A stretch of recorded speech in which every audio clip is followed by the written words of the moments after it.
Assalamu alaikum. We will talk about principles of an RPD design.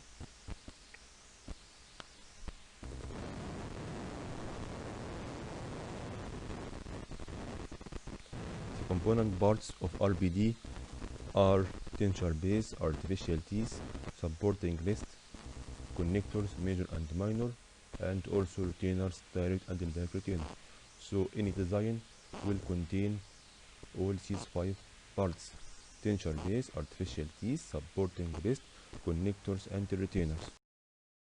We have differentiation between two main types of RPD. Okay, the first is a two-stage support, which is class 1 and class 2, and second is the two supported is class 3. For class 1 and class 2, the manner of support different than for class 3. Okay, for class 1 and class 2, the manner of support is taken from tooth and tissue, while in class 3 derives all its support from the abutment teeth. Also, we have difference between class 1 and class 2 and class 3 in the method of impression registration and duration record. Also, it will different. Okay, class 1 takes support from teeth and tissue, while in class 3 takes support from only teeth. Okay, also we have a need for some kind of indirect retention required for test extension partial retention, and the base material for test extension RPD should be made to accept relining, okay, or rebasing. Okay, difference in support. The length of the edentulous area affects the support obtained from the supporting tissue. Okay, increasing the length, the longer the edentulous area covered by tensor base, the greater the potential lever action on the abutment teeth. Okay, so increasing the length will make more support from the supporting mucosa, and this resulting in a more displacement of supporting mucosa under the applied occlusal force. Sorry, depending on the type of the ridge. Is it flat ridge? It will give good support but poor stability. Is it sharp spiny ridge? It will give poor support and poor to fair stability. And if it is displaceable tissue, the ridge covered with displaceable tissue will give poor support and poor stability. Impression registration. Okay, the anatomic form, relation of the remaining teeth and supporting soft tissue must be recorded accurately. Okay, for class 3 to supported RPD, I need to take what is called anatomic form impression with reversible hydrocolloid impressions or rubber-based impression material. Okay, while for test extension RPD, I need to take what is called what is called function impression. I need to take function impression. Okay, difference in the clasp design. Also, the clasp for the two supported RPD is totally supported by abutment teeth and is retained and stabilized by a clasp at each end of the edentulous area. Okay,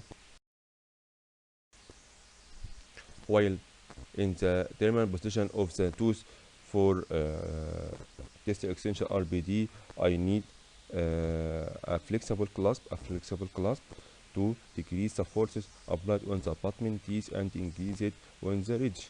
So I need what is called a stress breaking design.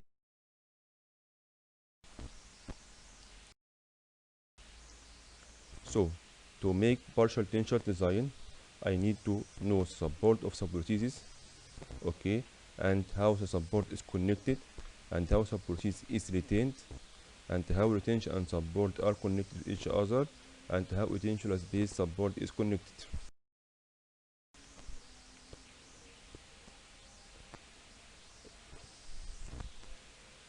This is the first necessary to determine the support to born or test extension base. Potential support abutment teeth can provide consideration for periodontal health, crown and root morphology, crown to root ratio, bone index area, relation of the tooth to other supporting units, and also opposing dentation. Okay, quality of the residual ridge affecting contour of the quality of the supporting bone. Extent to which the residual ridge will be covered by potential base. Type and accuracy of the impression registration, accuracy of potential base, design characteristic of the component part of the framework, and also anticipated occlusal load. Second step in the systemic development of the design is to connect the tooth and the supporting unit with major and minor connectors. Okay, the third step is the placement of the direct retainers. Okay, the key to selecting a successful clasp design for any given situation is to choose one that will avoid clasp that will avoid direct transmission or tipping, direct transmission of tipping or torquing force into the abutment. Accommodate the basic principle of the clasp design by definitive location of the component part correctly positioned on abutment teeth surface. Provide retention again. Okay, be compatible with undercut location, tissue contour, and aesthetic desire of the patient. Fourth step is to connect the retention units to the supporting units. Direct and indirect retainers must be rigidly attached to the major connector. The fifth steps and the last steps is to outline and join the edentulous area to the already established design components. So I should put implant in our design. In class 3 Kennedy present loss of challenge to the oral tissue and patient accommodation to the class 1 and the class 2. The challenge is chiefly related to prosthesis movement to an extent allowed by tissue displacement under an applied load. Use of implant can benefit tissue tolerability and reduce any challenge to accommodation presented by prosthesis movement. We have different examples of design.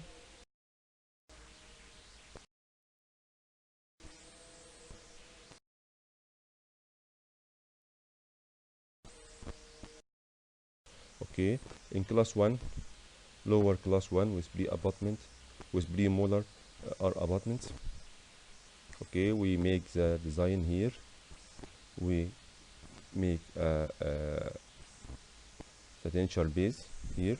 That is work tensile base, combination tensile base area. Take support from the premolars here. We make what is called RBI clasp. RBI clasp. Okay. Medial occlusal wrist, distal proximal blade, and I-arm.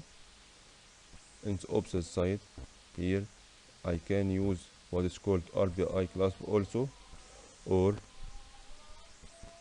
what is called RBA, medial occlusal wrist. Okay, and proximal blade and anchor arm, and those connection with lingual bar. Okay, or lingual blade according to the tips of the sulcus. The tips of sulcus should be 8 millimeters or more to can use what is called lingual bar. Is it less than 8 millimeters?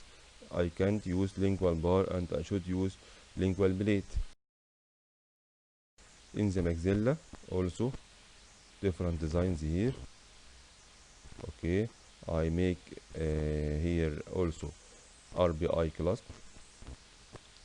Here is RBA clasp, and make saddle area, combination saddle area to allow relining, and the connectors are horseshoe design and posterior palatal bars. Okay, or I can make palatal blade, but this palatal blade have the advantage of is heavyweight. Also here different designs.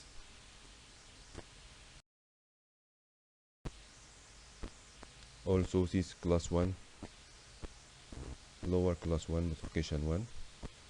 Okay, and we make crowns for the remaining premolars and make the denture like that.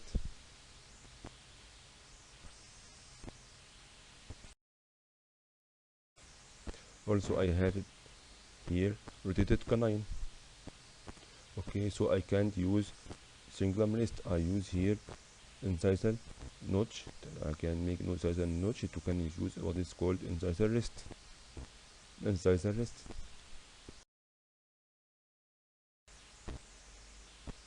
Also in the maxilla, on the canine, we place root wire clasp to allow good aesthetic.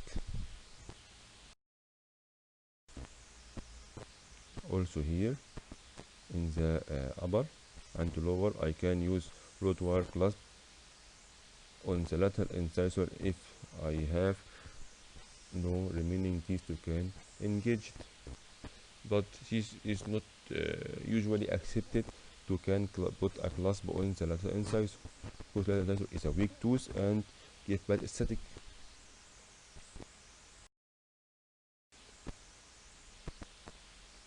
Different designs. Class 2.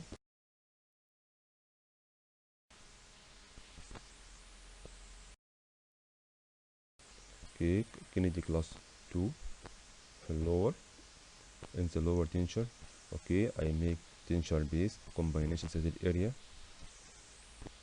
then take retention here from the canine by making approaching clasp.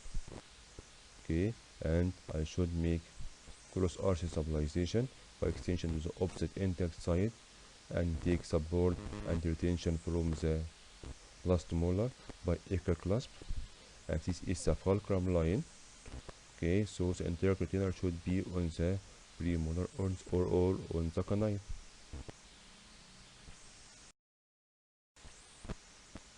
Class 2 in the maxilla. Okay, the same. I put change approaching clasp on the canine. Okay, and make extension to the opposite side and engaging the last molar. Okay, with acre clasp. Okay, and this supporting this to act as entire retainer.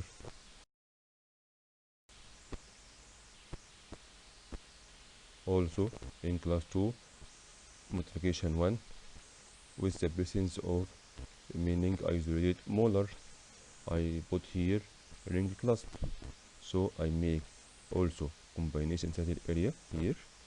Okay, and make retention, take retention from the lower canine with gingival approaching clasp, and on the opposite side make on the isolated molar ring clasp, and also can take retention here from the abutment by gingival approaching clasp also. And this is the fulcrum line, so I should put entire retainer here. Okay, supporting rest on the premolar and the canine to act as entire retainer and make connection with lingual plate.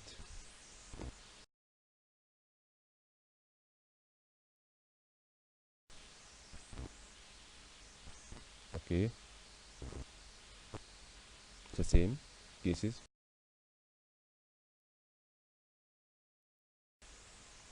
Different cases, class 2 in the mandible. Okay,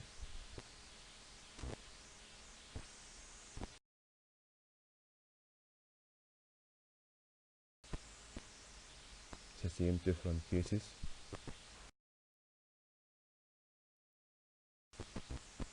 Class 2 in the maxilla. Okay, you can see here I put change for approaching clasp arm on the canine. Okay, and the upper and lower canines to keep code static. Class 3 RPD design is a class 3 without modification. I can make design like that.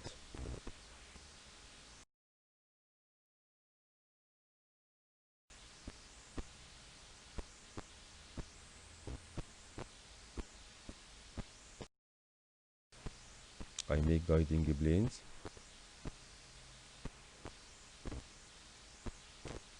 Okay. On the primer abutment.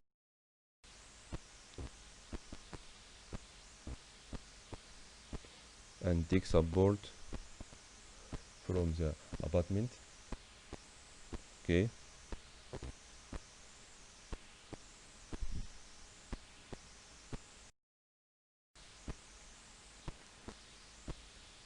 Here we have the rotation axis of the class 3. So I need to make extension to the opposing index side to make cross arch stability. Okay.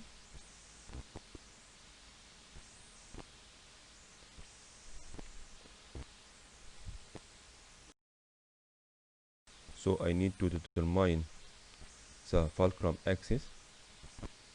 Okay, the fulcrum axis by secting perpendicular and bisecting fulcrum line to mark the most suitable side for setting of retention rests and supporting clasp. So here I put occlusal rest and occlusal rest connecting with them, connecting them. Okay, and I can put here the on the opposing side supporting rest to make as indirect retainers if I need, or what is called cross arch stabilization. So in short span we make what is called the triangular or tripod configuration. So in class 3, in short span class 3, I make extensions opposite side. Okay, and I put supporting rest on the opposite side to make triangular or tripod configuration. In long span class 3, I need to make trapezoidal configuration. Trapezoidal configuration. Connectors. Okay, in short span class 3, make mid-palatal strap visual connectors. In long class 3, I can make anterior posterior palatal strap.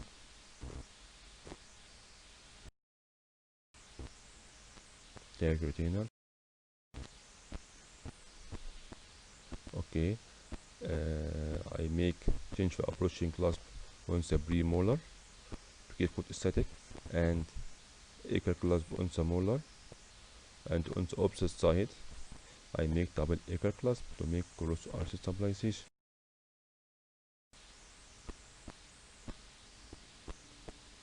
Okay, in the lower class 3 like that. Here I make ring clasp on the isolated molar, change for approaching clasp, change for approaching clasp and the acre clasp, and make connection with lingual bar. Okay, class 3 also I don't need to use mesh work, okay, or saddle shape, because no need here for tensile lining.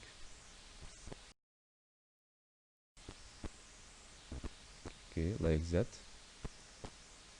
No need for mesh or saddle leather shape.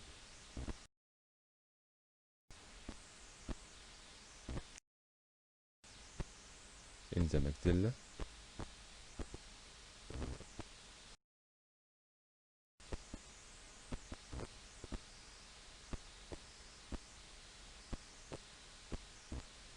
Okay, also when we have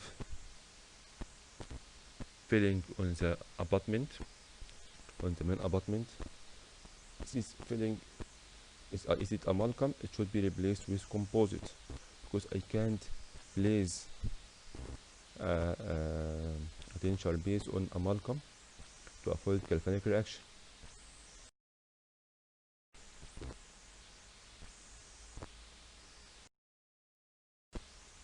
Class 3 in the maxilla, different class in the maxilla. Also, when we have torus palatinus,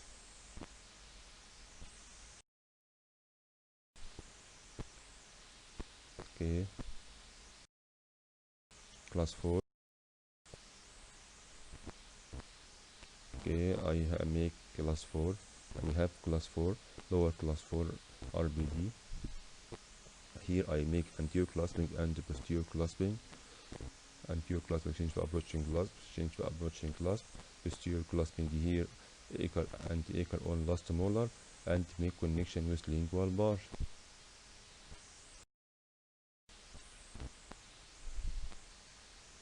Also in class 4, when I have lingually inclined teeth, so I make labial bar, major connector, labial bar, major connector, with lingually inclined anterior teeth.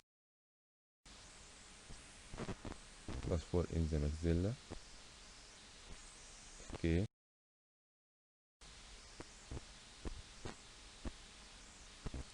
okay.